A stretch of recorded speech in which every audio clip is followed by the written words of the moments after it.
There we go. So the beauty of YouTube is you could film something on Thursday, schedule it for Monday, and for all you know, it's still Monday. Monday is Memorial Day. I don't think either of us will be sitting here recording anything, so we proactively recorded it on Thursday. Waylon, I have an exciting, the onion type topic for today: how to fail when you get started in the business. What do you think? I love it. I'm pretty excited about it. I'm excited. Your sarcasm is always interesting to me, so I'm looking forward to see what spin you have on this. I mean, how many times can you talk about how to succeed? How many times can you talk about just buy leads? Like, what are you doing? Let's just make sure it doesn't work. Like, I want to get in the business. I don't want a boss. I don't want to do anything, but I really want to make it look like I'm massively successful. So, over the course of the next 15 to 20 minutes, we're going to talk how to make sure you fail in the business. Before we do that, though, like the video, comment below, and subscribe so we can continue to grow this channel. And at the end of the video, Waylon's going to give us his biggest mistake of the week that he's seen anonymously in the industry. We learn from each other's growth. We learn from each other's mistakes. Nick's giving us his hot takes. Waylon's going to give us the biggest mistake of the week. So, Waylon, how do you make sure that as a personal producer looking to do some type of sales that you guarantee you fail in 6 weeks to 6 months? Yeah, I mean, we could go a million different directions with this, but step number one is putting the cart before the horse, not investing in your business and spending, 8 to 10 hours a day on social media learning about what you're supposed to be doing. Those are three quick hitters that if you do those, I promise you won't be very successful, and especially in insurance. If you spend about 8 to 10 hours on Facebook groups, you don't buy any leads, and don't invest any time into getting any better at your presentation and in your craft, you'll end up sucking. You'll end up failing. That kind of categorizes itself as getting ready to get ready. Have you actually heard those specific lines from an agent before? Oh, absolutely. They almost say it on accident. And then when you repeat to them what they say, it's like, oh, yeah, that does sound kind of goofy. It's like, yeah, it does. Like, I'm gonna pack my car up on Sunday, and then on Monday I got to make sure that the air conditioner's on, and on Tuesday I'm going to get in, and then we're going to ease into this thing. But yeah, getting ready to get ready is like a syndrome at this point. I think that couldn't be worse of an idea. We're going to ease into this thing. There's no easing into this. You dive into it or you don't. It's sink or swim. I don't know anything of any middle to high level importance in business or life that if you ease into it, it's really going to turn out the way that you wanted it to. I want to make sure that I'm getting started in the business, and I want to make sure it doesn't work. And I've heard a lot of people talk about buying leads, but I'm just going to wander around low-income neighborhoods and talk to strangers for about 3 to 4 hours a day. Is there a good chance if by doing that I'm going to fail? Absolutely. There's a great chance that you will succeed in failing if you just walk around low-income neighborhoods. You're not giving people food stamps. You're not Secret Santa. You do not work for UNICEF. We don't get paid for conversations. We get paid for talking to interested clients, whether they're low income or not, about the services we have. So yes, if your goal is to fail, surefire way to do it is to go walk around bus stops talking to strangers about the services you offer. Now, if you need to, that's a good way to kind of like force your way to buying leads 1 week, maybe 2 weeks, but it's not a long-term engagement strategy in a world filled with legitimate marketing techniques.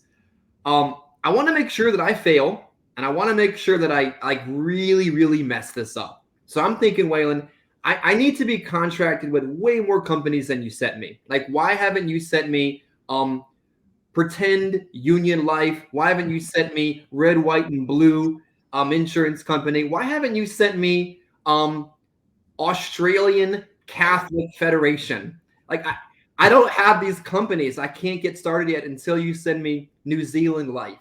Yep, that's a favorite. That's one of my favorites is, listen, if I just had this one company, I would be the best agent you've ever met. It's like, well, there's no chance that's a fact. I promise it's not a fact. Getting a new carrier doesn't make you any better. It just doesn't. You don't get better at sales because now you have Australian Kangaroo Life. It doesn't work like that, unfortunately. I wish it did, because I would contract with everybody. If you just got better by getting more carriers, everybody in the agency would have 600 contracts. We would make up names and just have people send contracts to them just to see if they'd take us. But unfortunately, that doesn't matter. It does not matter. Like the top 2 sales final expense companies are the ones with some of the highest rates. It's proven. Proof's in the pudding. So the product, while it does matter, as we've discussed in previous videos, if you really want to fail, teach yourself and tell yourself that you can't go to work unless you have every single company on every quoter that you've ever quoted. Yeah. I've seen that the people that are getting ready to get ready are also typically professional contractors, and not in the production sense. They're just professionals at doing contracts. Yep. Like, just get out there and see people. And like at 8 p.m. on Saturday night, if you forgot to send in Kangaroo Life, send it in. But I can assure you, you're not actually going to use it. Exactly. It's like you probably shouldn't be better at Assurance Bay than you are at filling out an e-app, but a lot of people are. That raises a good point I didn't even think of this afternoon. I want to make sure that I fail, and I'm going to prove that I'm as technology incompetent as possible. Like, I understand some people aren't good at tech. I'm hardly smart enough to be able to post a YouTube video. But like, does this industry at this point in time require at least a modicum of technical proficiency? You have to be able to. I had this conversation earlier. You have to be able to use it. And by use it, I just mean log into a system and type. Like, listen, I get it. Like, agents have been doing this for a long time, and it's hard to transition to all e-applications, all e-platform from paper. But guess what? Like, when you started using paper applications, or when they, God forbid, they switch the paper application, they go from 27 pages to 67, or from 27 to 3, you still had to relearn the application, for God's sakes. You had to learn how to write the thing the right way, or it didn't matter anyways. It's the same thing with an e-app. Just log into the stupid thing, figure out how to use it. It's not, you're not playing with an atom bomb switch. It's just an e-application. Learn how to use it, log into it, read it once or twice, and you'll be able to use it. But absolutely, that excuse is unbelievable. It's like, oh, I'm not very tech savvy. Well, now they've just given them the excuse to never log into anything and tell you why they can't use insurance toolkits to underwrite. Like, you're getting text messages with pill bottles all day long from these people. And there's a system now where you just type the stuff in and it tells you what to write. So it's pretty crazy. That excuse that creates like this weird world of like, I'm not tech savvy, so I'm going to write these apps on a typewriter. It's like, it's not that extreme. I heard someone say to me once that sending them contracting, seeing if they're going to fill it out and seeing if they're able to fill it out is a filter in itself. Like, it isn't your job to walk them through how to use Benchmark or Agent Sync or Sure LC. Like, they got to be able to do this. And if they can't do that, the rest of this is way too hard. Absolutely. I mean, listen, it's one step. It's a couple of buttons, a couple of steps, and the rest of it's just your information. Like, yeah, that's it. That's the whole thing. Got one. I got one. I had a conversation with a guy about 1.5 years ago. I was home. I was walking down to the mailbox in a myriad of multiple tasks. And he says to me, I'm thinking I need to get my LLC contracted. And then we can move all my stuff under my LLC. And then I'm going to be a badass producer. That's great. Listen, that's awesome. And I get the psychology behind that. Like, oh, if I get a business and I'm selling under a business, I'm a business. And that makes me important. Well, guess what? If you suck as an individual, you really suck as a business. Because if you're running everything through a business and EYZ Insurance Solutions is selling, $22,000 a year, that's real shitty. It's a little bit more easy of a pill to swallow if it's just you, Johnny, that can't sell. But if it's you, the company, that can't sell, you're in trouble. So forming an LLC is cool. It's definitely cool if you're making a lot of money and want to save money on taxes in the long term. But guess what? It doesn't make you a better producer. I promise you that. And also, not a tax advisor. Don't listen to me. Call your accountant. I don't want to get in trouble. So yeah, I'm pretty sure at that point I didn't have enough patience. I just said no. But none of these things work. None of them. Stop. What's your opinion, Chris? No. Like, call me when you're in a home. Please do not call me with this kind of nonsense between 9 to 5 again. I want to get contracted not only with every single company, but I want to put all 12 of the eggs that I bought in the store in 12 different baskets. Oh, that's a great idea. That's a great idea, so that, every group you work with gets a 10% override and you don't get access to any lead programs. I highly recommend it. I'm kidding. Don't do that. Stupid. Think about it this way. Like, I run what I would consider an IMO at this point. If we're only getting 6 of your 18 carriers of business, we can't get you a 35 or 38 or 40 or $42 direct mail lead. We just can't do it. There's no margin on it. Now, we can get you a $50 direct mail lead making 25, 30%, but that just hurts you when you could, for a lot of the groups out there, the quality groups, there's a ton of them. It's not hard to find them anymore either. If you put your carriers with them, they get the majority of the business. They're going to scratch your back if you scratch theirs. So, that's just goofy. Now, at the top, there is some level of what is that thing in Utah? Polygamy. There's some polygamy at the top. There's some polyamory between FMOs, LMNOPs. Like I texted you last night, who is even your FMO.com? Yep, exactly. We don't know. If that's you guys, let us know because neither one of us know. It does. Also, it has no effect on my business. So whatever. Yeah. Good luck. The reality is that at the ground level, at the agent level, at the field level, when you spread yourself out through so many different directions, it's just very hard to ever get any kind of momentum. Like I was successful on a freaking 60% contract on a $30 resold lead because I had all my eggs in a basket that was pulling me along until I could figure it out myself. Waylon, could you support an agent that was merely a broker and support them on a lead program? If they don't have all their contracts, no. We used to try it. We've tried it a ton of different times. Never works. It never, ever, ever, ever works because you don't have enough of a reason to continue to support it on your end at the agency or IMO level.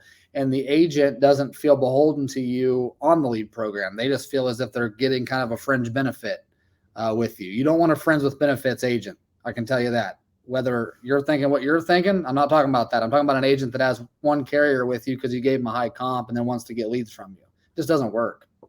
My favorite one. This is a 2022 phrase I heard, and thank God I don't hear it anymore. I can guarantee you this is a failure kind of mindset. I'm independent. That means I can do whatever I want, whenever I want, however I want, and I don't need any kind of anything.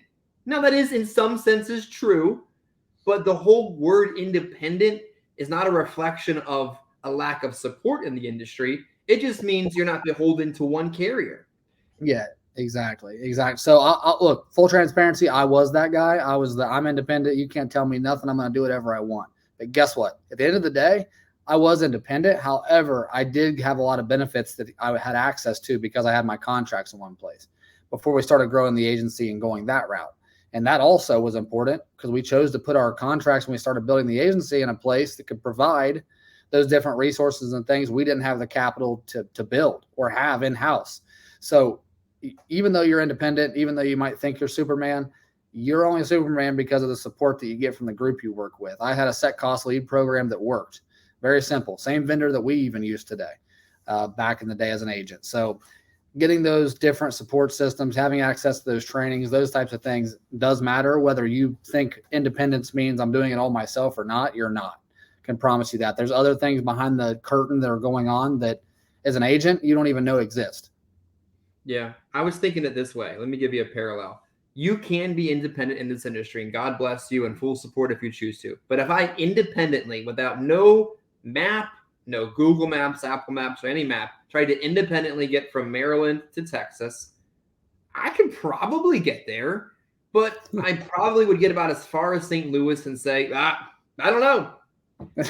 Also, even if I get there independently, I won't get there nearly as effectively, nearly as quickly, nearly as cost effective. It's just not nearly as effective a process. That's the way I look at it. Absolutely. Let's talk about, we talked systems, we talked support, we talked products. I want to make sure that I fail, but I kind of got started the right way and it's working way too well. What's a good way to make sure when you start good, you're making more than you've ever made before, you're buying leads, you're selling products, you're working with an upline you get along with. Now you want to make sure that you fail about 6 weeks into your beginning progress.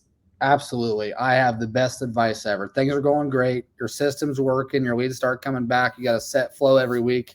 Get on Facebook and ask everybody if what you're doing is right. Just ask. Just put on one of the groups. Hey, I'm doing 30 direct mail leads a week. I'm writing 8,200 a week. Do you think this is sustainable? And do you think it's right? Should I change anything? That's a horrible idea. Why are you doing that? Why aren't you doing phone sales, you dork? Like just wait till you see the responses that you get. And then naturally we're human beings. You're going to see it and be like, damn, maybe I should be doing phone sales. No, you shouldn't. Not if you're writing 8,200 a week on 30 leads. No, you shouldn't. You should do that every week until you can't, until you lose both legs and you can't walk on your hands. You should just keep doing it. It's silly. So yeah, don't ask for advice from people that aren't doing what you want to be doing. And also don't think too much. I think people start to overthink and think that like, oh, well, my $36 direct mail lead, I bet I could buy a printer and print them off and send them to old people. No, you can't. Don't do that. You're thinking too much.